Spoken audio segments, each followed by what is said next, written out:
조갑제 TV 시청자 여러분 안녕하십니까? 아시아에는 두 개의 기적이 있다고 합니다. 하나는 중국이 공산화된 것이 기적이랍니다.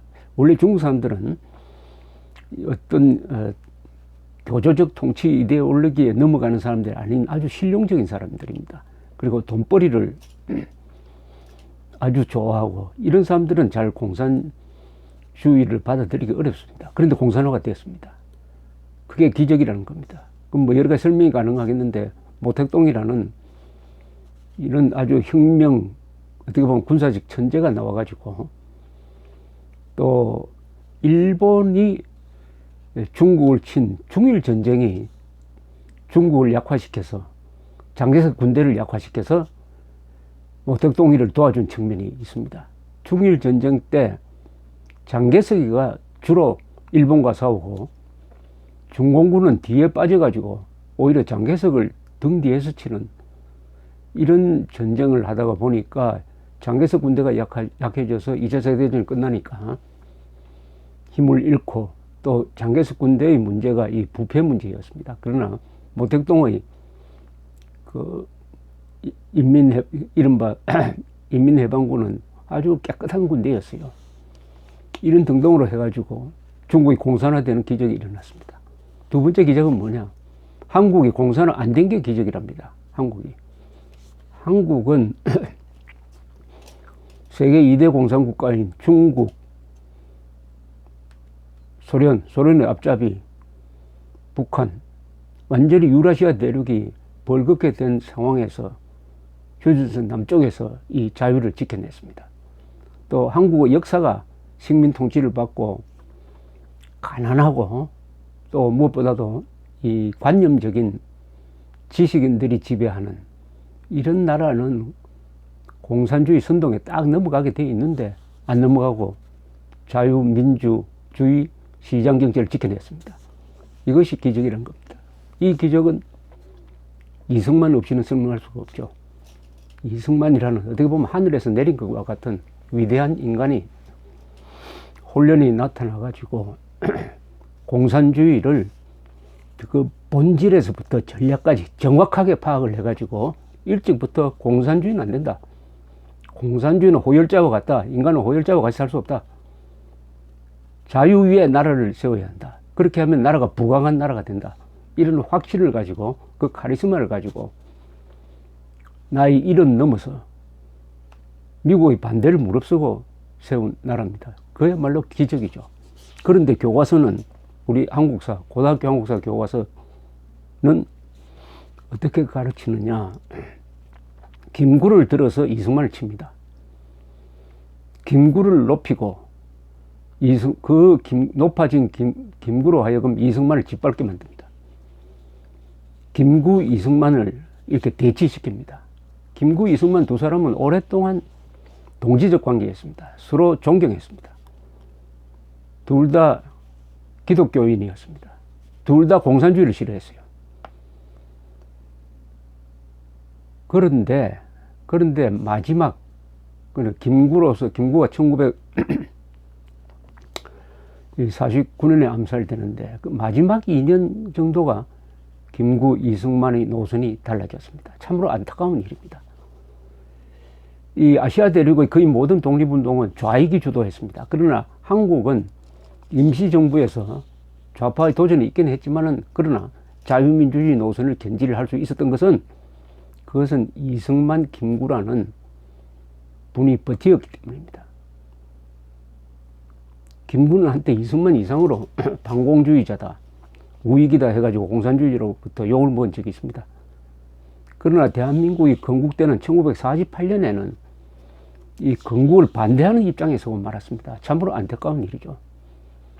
우리는 김구에 대해서 건국에 반대한 점, 그것은 정치적 실수였다고 인정을 하더라도 그 앞에 독립운동의 혁혁한 공을 잊어서는 안 되는 것이죠. 이승만 대통령 또한 마지막 몇 년 동안 측근들에 둘러싸여 가지고 이 국정을 제대로 운영하지 못하고 결국 그 때문에 3.15 부정선거로서 물러나게 된 점은 약점, 부정적인 면으로 인정을 하더라도 그 나머지 기관의 위대한 업적을 또 평가하지 않을 수가 없죠. 그렇게 하면은 최소한 80점, 90점 나올 사람이 이승만이라고 생각을 합니다. 역사적인 인물에 대한 평가는 좋은 점, 나쁜 점을 같이 보고 종합적으로 평가해야 되는 것입니다. 그런 잣대는 김구에게도 필요하다고 생각을 합니다. 다만 한국의 좌파들이 김일성을 내세울 수가 없으니까 민족주의자 김구를 내세워가지고 국가주의자, 애국자 이승만을 내려앉히려고 하는데 많은 사람이 동조를 하고 있다. 그래서 이승만은 한때 젊은 사람들 여론조사에서는 김일성이보다도 더 나쁜 사람으로 평가된 적도 있었습니다. 이승만과 김구 이 두 부를 다루는 교과서 기술을 보면은 이승만의 역할은 고의적으로 축소시킵니다. 이 교과서에 보면은 미래엔 교과서의 2014년 판을 분석을 하면은 건국의 절대적 역할을 한 이승만의 이름은 별로 나오지도 않고 이승만을 비판할 때만 이승만 이름이 나옵니다. 자, 이승만이 건국하는 과정에서 결정적 역할을 한 게 한두 개가 아니죠. 첫째, 공산주의를 반대했습니다. 그리고 신탁통치를 반대했어요. 미소공동위원회를 반대했습니다. 북한에서 공산정권이 출범하자 이제는 우리 남한에서라도 단독정부를 세워야 한다는 노선을 제안을 했습니다. 좌우 합작 노선을 반대했습니다. 그리고 남한 총선에 의한 건국 운동을 시작을 했습니다. 건국 문제를 유엔에 회부해야 된다고 주장을 해서 관철시켰습니다. 그리해서 드디어 유엔이 남북한 총선을 결정합니다. 여기에 대해서 이 총선에 반대하는 움직임이 있었습니다. 즉 김구, 김규식이 총선 참가를 반대했습니다. 오히려 평양으로 가서 김일성과 함께 이 대한민국 건국에 반대하는 그 평양 회담에 막 가세하고 말았습니다. 그리고 5월 총선이 이루어졌습니다. 국회가 구성되고 자유민주주의 헌법이 제정되었습니다. 그리고 1948년 8월 15일 이승만은 대통령으로서 건국을 선포합니다. 이런 일련의 과정을 주도한 사람은 이승만이었어요. 그런데 어떻게 이승만이라는 이름을 빼고 한국의 건국을 설명할 수가 있는 것입니까? 없지요. 그런데 교과서는 그렇게 되어 있습니다. 교과서는 한편 건국에 반대한 사람들의 활동은 길게 씁니다. 그리고 아주 긍정적으로 써요. 대한민국 교과서가 건국을 반대한 쪽에 서 있습니다. 왜냐하면 이 교과서들은 그 기본적 가치관이 계급투쟁론이나 이른바 민중사관에 기초하고 있기 때문입니다.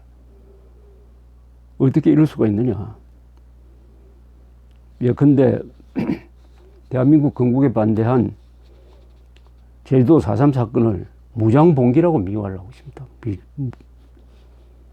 이 미래엔 교과서에는 김구의 글을 소개를 합니다. 1948년 2월에 선 3천만 동포에게 업고함이란 글입니다. 이 글을 그냥 그대로 소개를 하는데 이런 대목이 있습니다. 미 군정 아래에서 육성된 그들은 경찰을 시켜 선거를 독점하도록 배치하고 인민의 자유를 유린하고 있다. 일신의 구차한 안위를 위하여 단독 정부를 세우는 데는 협력하지 않겠다. 그 밑에 38도선을 넘는 김구 일행 사진과 함께 이렇게 붙여놓았습니다. 이걸 비판 없이 소개하면은 마치 선거가 1948년 5월 총선이 부정선거인 것처럼 오해할 수가 있는 것입니다. 이 교과서는 또 이렇게 이야기합니다. 김구와 김규식의 결정적 실수인 평양에서 있었던 남북협상, 공산주의자들한테 이용당한 이 남북협상에 대해서 설명을 하면서 이 교과서는 이런 표현을 씁니다. 이 회의에서 김구와 김규식은 김일성, 김두봉 등과 함께 통일국가 수립을 위해 남한 단독 선거에 반대한다는 공동성명을 발표했다. 이렇게 써놓으면은 좋은 일 한 거 아닙니까? 통일국가 수립을 위해 남한 단독 선거에 반대한다고 했으니까 김구, 김규식은 그야말로 진정한 민족주의자구나 이렇게 생각하도록 비판 없이 이렇게 써놨습니다.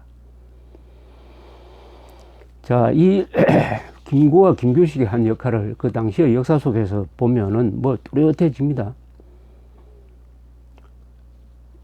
스탈린은 1945년 9월 해방된 지 한 달 뒤에 열해주 군관구 군사위원회와 25군 사령부에 지령을 내립니다.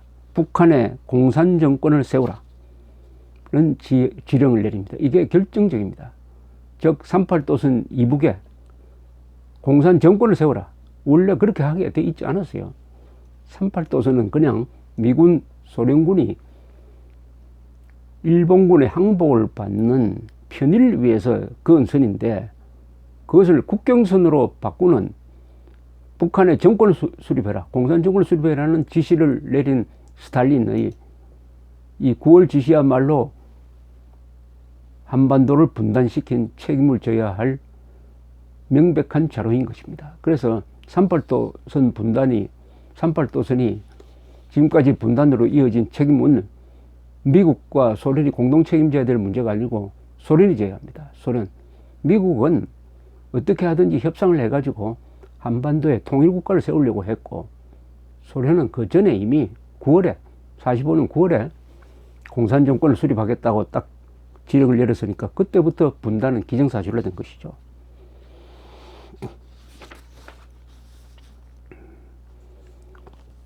이 김구, 김규식 두 사람이 한 행적을 조금 더 구체적으로 보면은 이제 5월 10일로 예정된 남북한 단독 선거를 반대하기 위해서 북한이 주최하는 김일성이가 주최하는 이 회의가 평양에서 열립니다. 여기에 김구, 김규식이 참가한 것은 공산당한테 이용될 것이 뻔했습니다. 또 그것을 막으려는 움직임도 있었습니다만은 이 두 분은 민족의 이름으로, 민족 통일의 이름으로 갔는데 여기서 이제 성명서가 하나 나옵니다. 성명서 4월 30일에 나옵니다. 1948년 4월 30일 남북 정당 사회단체 지도자 협의회의 공동성명서. 이 성명서야말로 김구, 김규식에 대한 역사적 평가에 있어서 아주 치명적입니다. 두 사람이 철저하게 김일성에게 이용당해가지고 대한민국 건국을 방해하려 하였다는 내용이 여기 다 들어있습니다. 이 성명서를 요지를 소개를 해드리겠습니다. 이 성명서는 5월 10일로 예정된 남한 단독 선거를 반대하기 위해 이 회의가 열렸다는 것을 분명히 합니다. 그러면서 이렇게 주장합니다. 소련이 제의한 바와 같이 우리 강토에서 외국 군대가 즉시 철거할 것을 요구하였다. 소련은 북한과 접경하고 있습니다. 그리고 군대를 철수하려도 언제든지 개입할 수 있어요. 그러나 미군은 한번 철수하면은 한국이 남침을 당하더라도 제때 파병할 수가 없습니다. 그러니까 외국 군대가 나가라. 외국 군대가 나가라는 말은 사실은 주한미군 나가라는 말하고 마찬가지죠. 여기에 김구, 김규식 두 사람이 합의를 해 주었습니다. 이 성명서는 또 이렇게 주장합니다. 남북 정당 사회단체 지도자들은 우리 강토에서 외국 군대가 철퇴한 후에 내전이 발생할 수 없다는 것을 확인한다. 그러니까 외국 군대가 철수하고 전쟁이 발생하지 않는다고 확인한다고 했습니다. 어떻게 됐습니까? 1949년 6월 30일자로 주한미군이 철수해 버렸습니다. 그 1년 뒤에 전쟁이 났습니다. 근데 여기서는 철수하더라도 전쟁이 안 난다고 약속을 했습니다. 확인을 했습니다. 김구, 김규식이 김일성한테 이용당했다. 그리하여 주한미군 나가라는 목소리를 내었다. 그러면 일정 부분 남침 전쟁에 일정 부분 책임이 없다고 할 수 없을 것입니다.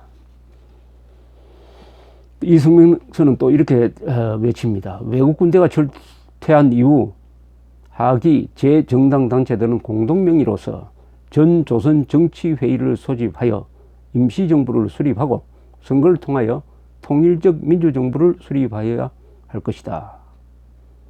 통일정부를 수립하는 데 참여할 정당은 북조선 노동당, 남조선 노동당, 한국독립당, 민족자주연맹, 근로인민당, 북조선 논민연맹 등 56개 단체로 이렇게 지정이 되어 있습니다. 그런데 여기에는 이승만 세력이라든지 한민당 세력이 빠져 있습니다. 즉 남북한 좌익들, 그리고 남북한 좌익들 플러스 김규식 이런 분들이 합작해 가지고 통일정부를 만든다고 했을 때 그 정부는 공산당이 주도하는 정부고 그것은 공산화로 가는 길이 될 것입니다.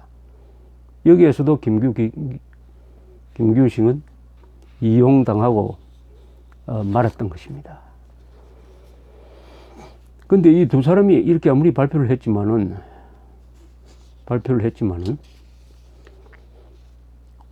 5월 10일 선거, 1948년 5월 10일 선거에 투표율 90% 이상의 참여율을 보였습니다. 우리 국민들이 선거를 통해서 국가를 만들겠다는 그 일념이 얼마나 강했는지 잘 알 수가 있습니다. 그리고 유엔이 감시를 했는데 공정하다는 평가를 했습니다. 다만 제주도 지역에서는 공산 세력의 무장 폭동에 의해서 거기서는 일부 지역에서 선거가 진행되지 않았습니다. 양동환 교수는 어떤 책에서 이렇게 썼습니다. 대한민국 건국을 저지하는 것이 불가능해진 김구와 김규식은 대한민국 건국을 훼손하는 활동을 전개하기 시작했다. 재헌국회가 개원되고 국회 개원식에서 이승만이 재헌국회가 대한민국 임시정부를 개성했다고 말한 데 대하여서 현재 국회의 형태로서는 대한민국 임시정부의 법통을 개성하는 아무 조건도 없다고 두 사람은 말했다. 김구와 김규식은 6월 7일부터 조직적으로 50 선거 무효화 운동을 전개하기 위하여 독립촉성회를 결성키로 하고 공동성명을 발표했다. 유엔도 인정한 이 공정한 선거를 무효화하는 운동에 참여했다고 되어 있습니다. 이 김규식은 이 선거 전에 공동성명을 발표했는데 이런 대목도 있습니다. 북조선 당국자도 단독 정부는 절대 수립하지 아니하겠다고 확언했다. 이건 좀 뭘 착각한 이야기죠. 이미 당시에 북한에는 정권이 수립되어 있었습니다. 인민위원회라는 이름의 정권이 수립되어 있었어요. 정부 기능을 다 하고 있었습니다. 남한에는 군정만 있었고 남한에는 정부가 없었어요. 그런데 북조선 당국자도 북한에는 단독 정부를 절대 수립하지 아니한다고 확언했다. 이미 있는데 뭐 수립하지 아니한다고 이야기했다면 거짓말 아니겠어요? 그리고 뭐 여러 가지로 하여튼 이런 그래서 이승만 대통령 양자 이인수 박사는 어떤 책에서 이렇게 썼습니다. 북한은 소련군에 의해 공산화되어 이미 김일성 정권이 들어섰으니 남한의 갈 길은 북에 조직된 공산군의 무력 앞에 굴복하여 공산화를 감수하든지 아니면 정통성을 가진 자유민주국가를 세워서 반공으로 국가 발전을 도모해 자유통일을 진행하든지 두 가지가 있었다. 여기에 제3의 길이란 한국에 없었다.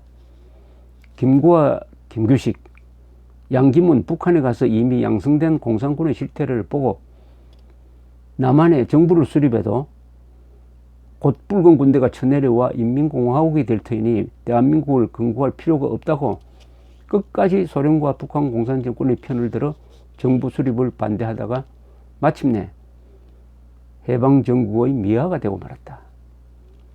이어서 그는 이렇게, 이인수 박사, 이승만 대통령의 양자시죠. 이분은 이렇게 주장을 합니다.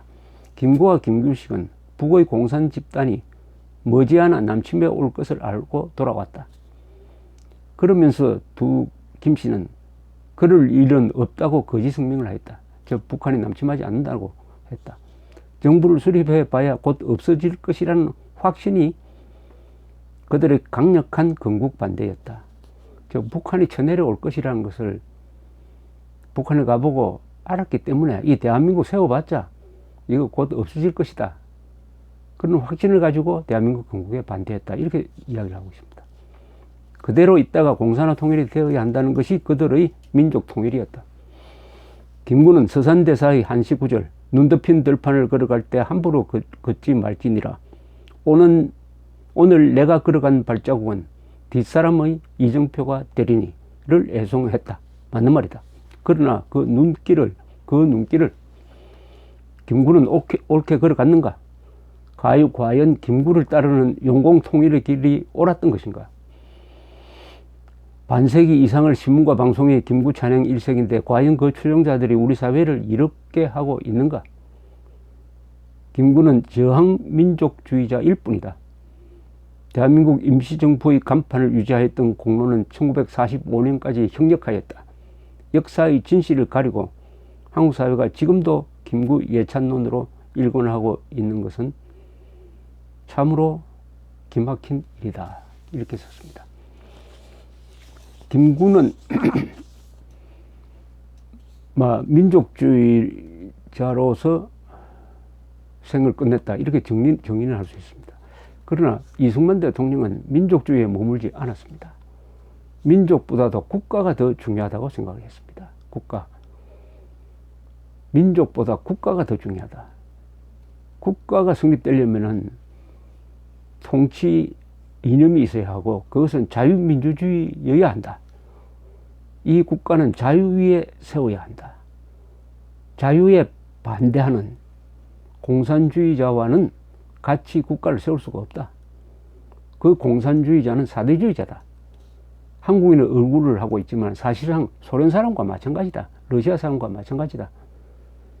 국론과 국민을 분열시킨다. 그런 사람들을 배제하고 국가를 세워야 한다. 이런 점에서 국가주의자라고 부를 수가 있습니다. 또는 애국자라고 부를 수가 있습니다. 애국자. 내셔널리스트라기보다는 패트리어트. 내셔널리스트는 배타적인 생각, 외국에 대한 증오심, 우월감 이런 게 지나친 사람들인데 애국자는 자기 민족과 나라에 대한 사랑을 기초로 한다는 점에서 이승만은 애국자였습니다. 김구는 순진한 민족주의자. 왜 순진하다는 표현을 쓰느냐 하면 북한의 김일성한테 이용당했기 때문입니다. 그러나 그것은 김구 생애의 마지막 한 2년 정도입니다. 그 앞에 아주 찬란한 독립운동의 그것도 자유민주적 기본가치에 입각한 통일운동의 혁혁한 공이 있습니다. 따라서 김구와 이승만 두 사람을 같이 기려야 합니다. 물론 제1공적 한국이 공산화되지 않도록 하는 이 기적을 만든 사람은 이승만임은 부인할 수가 없는 것입니다. 감사합니다.